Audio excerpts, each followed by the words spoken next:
Having my first child 8 years ago, I saw a gap in the market because I wanted her to buy her a pair of shoes that I would keep for her first birthday, and I couldn't find anything that was worthy of being kept. There's lots of great shoes, but nothing I would want to keep.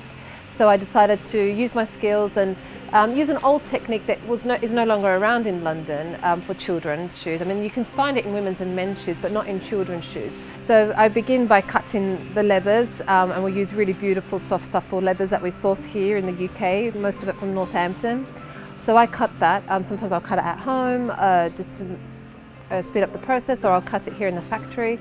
And then it goes to lovely Effie, who does all the stitching and closing for me and makes sure it's all nice and secure, all the trims and so on, you know, making sure they're safe. Then it will go over to the laster, who will wrap it over the last. The most difficult part of the process is the lasting, because our most popular shoes are the patent shoes, and that's very hard to work with. So you know, I've got a very skilled laster who pulls it over and lets it rest, and that is the most difficult leather to work with when you're hand lasting. You know, first we have the lining and then the upper and all the bits inside that keep it firm but still soft.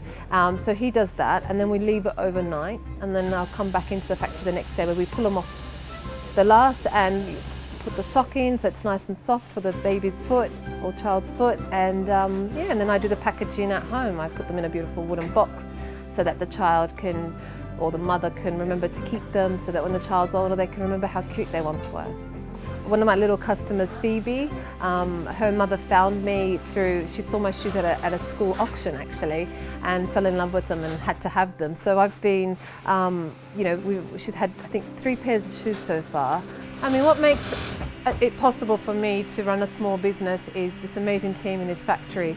A few years ago there was a family in Greece who owned a factory, and that unfortunately due to the circumstances in Greece was shut down, and they've come here and they've brought their skills over, and they've been an amazing access to have, and they've really helped me take it to the next level in terms of developing even more interesting styles, and you know, and they have some knowledge on children's shoes that they've given to me, and it's been really valuable.